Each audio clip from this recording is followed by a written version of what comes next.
Yang pertama kita bahas tentang tentang KDRT. Ya. Seperti apa sih Pak seharusnya proses hukum ketika seseorang melakukan KDRT dan sudah dilaporkan? Ya.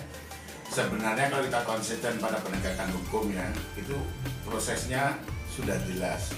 Seseorang menjadi korban KDRT, dia bisa melapor. Melapornya kemana? Ke pihak kepolisian. Ke pihak kepolisian tinggal datang memberitahukan yang telah terjadi atau menimpa pada dirinya. Akan diterima di bagian penerimaan laporan atau pelayanan masyarakat. Setelah itu akan dianalisis dari pihak penyidik, akan ditanganin oleh pihak sersenya. Dari pihak sersenya begitu dan menerima laporan tersebut dengan disposisi atasannya, dia akan ditugaskan menangani perkara itu. Tadi dia tinggal mengundang atau manggil. Siapa yang dipanggil pertama? Yang dipanggil pertama adalah pelapornya atau korbannya. Setelah itu dari korbannya kan ditanya kan. Pertanyaannya itu ada rumusnya tuh.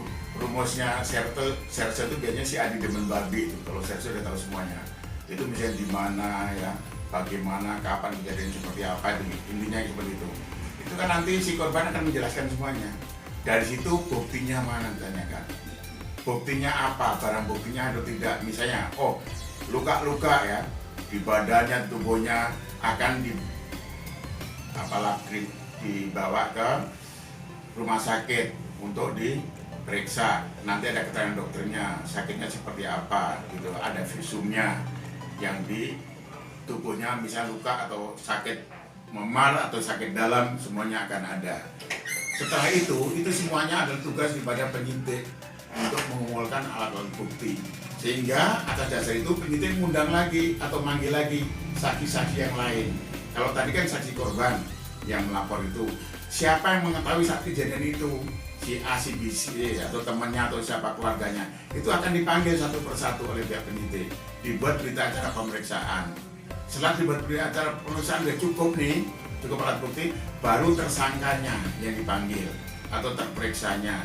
Kalau sudah tahu, dipanggil, setelah diperiksa semuanya, hasil pemeriksaan tadi, saksi korban, saksi lainnya, alat bukti maupun barang bukti, dan dari terlapornya atau tersangkanya ini, polisi kalau kurang yakin dia akan gelar perkara. Gelar perkara akan menentukan ini bisa naik atau tidak, ini memenuhi unsur atau tidak, memenuhi alat buktinya atau tidak, kurangnya apa. Diskusilah di situ dan gelar perkara. Kalau sudah bertingkat, oh memenuhi unsur nih, ada cukup alat bukti, ditingkatkan ke penyidikan. Yang tadinya terperiksa menjadi tersangka. Proses lagi semuanya selesai. Sederhana itu sebenarnya. Hanya saat melakukan penyidikan ini, penyidik atau kepolisian ini mampu nggak mengumpulkan alat buktinya. Kemudian si pelapor mampu tidak juga memberikan atau ada juga, misalnya contoh, alat bukti saksi lain ada tidak, berapa orang yang mengetahui kejadian itu. Kemudian barang buktinya apa? Misalnya dipukul, alat pukulnya apa? Kemudian yang dipukul mana? Hasil visum daripada lukanya atau sakitnya seperti apa? Seperti itu ada prosesnya. Sehingga kalau misalnya aparat penegak hukum mau mengikuti tahapan-tahapan seperti itu, sebenarnya nggak ada kesulitan. Nggak akan ada yang namanya berbelit-belit dalam Nggak akan ada proses berbelit-belit. Nah sekarang kalau misalnya dibilang berbelit-belitnya itu apa?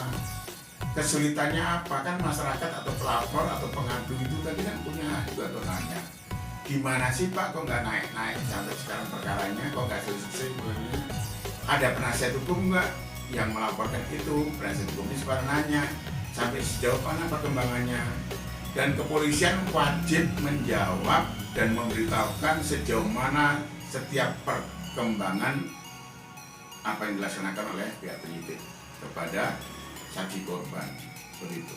Kita ambil kasus NGO Vicky yang sempat ramai kemarin kan tentang penggerbekan rumahnya segala macam. Itu udah hampir mau 2 tahun tapi belum memanggil masih juga. Itu seperti apa sih? Nah, itu harus siapa menjadi korban harus nanya tuh. Bagaimana nih hasil saya selama ini sebagai terperiksa misalnya, atau saya sebagai tersangkanya, atau saya sebagai korbannya, kok nggak muncul-muncul? Saya seperti itu harus tanyakan. Siapa yang punya kepentingan dalam kasus itu sering tanya kepada pihak kepolisian. Mungkin karena polisi banyak kerjaan kan, atau dia belum menemukan alat bukti lain, ya kita harus aktif juga gitu. Makanya perlu baik kuasa hukum.